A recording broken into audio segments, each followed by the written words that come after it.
Hey guys, it's JD again. I did one of these videos previously in the semester, but I'm gonna do it again just to make sure everything's good and follows the outline correctly. My chapter was public speaking, and the story I want to share has to do with my experience in the AVID program in high school. A couple of things real quick. The chapter outlines the different types of public speaking, so the different occasions, eulogies, like speech acceptance, maybe introducing somebody at a speech, etc. But for right now, we're gonna focus on adapting to your audience, and this was something that was really big for me in this AVID program. In AVID, I was in AVID, which is a college preparation program, for about 5 years, starting from middle school all the way up until the end of high school. During that time, I kind of became the poster boy of the AVID program. So anytime like someone would come in and inspect like that kids that were in the program, or they wanted to see how AVID affected kids that were in the program, they would usually come up to me and ask me like, hey, how has the program helped you out? What do you utilize the program for? What services do they offer? Stuff like that. So at the end of the year, the upperclassmen were instructed to prepare speeches, at least the people that were in the AVID program were instructed to prepare speeches to go ahead and share their experience in the program with oncoming new freshmen for the next year.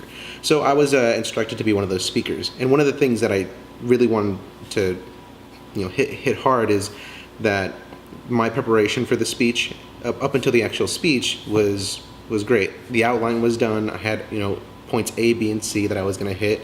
Basically why AVID was great and how it helped me out.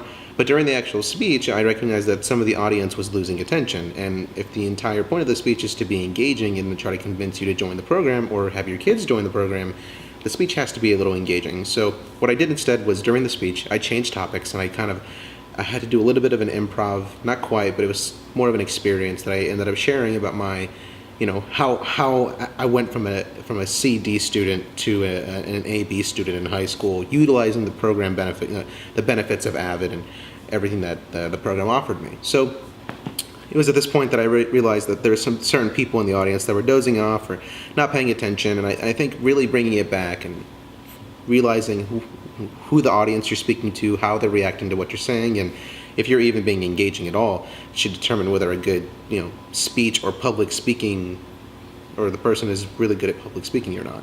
That said, after the speech was done, I got really good feedback. Everybody clapped, and then I was talked to with my AVID teacher, which is Mr. Ginley at the time, and he let me know, hey, the speech was great, and he gave me some feedback to how to make it better next time. Maybe sharing more personal stories from the beginning to engage, rather than at the very end to recapture that engagement.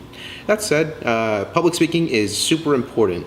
There's going to be lots of instances to where public speaking is necessary for you and for like the different types of like settings you're going to be in. I can also speak on behalf of like eulogies, acceptance for speeches, but the big important thing is to realize before you actually go in and do your speech, or you do any kind of public speaking setting, to do your research, know your audience, and adapt to your audience. That way, in all three settings, you can kind of prepare yourself for success and make sure that you don't fumble, because it's always a little bit worse when you fumble in a public speaking setting because you're fumbling in front of everybody. So that said, that's my story with how public speaking's been. That's how I've applied public speaking to my life, and this is my application presentation number 2. Thank you for your time, everybody. If there's any questions, please leave feedback in the comments below. Thank you, and I'll see you on the next one. Not really. Not going to see you on the next one. I still don't know how to sign these things off. Anyways, thanks, guys. Bye-bye.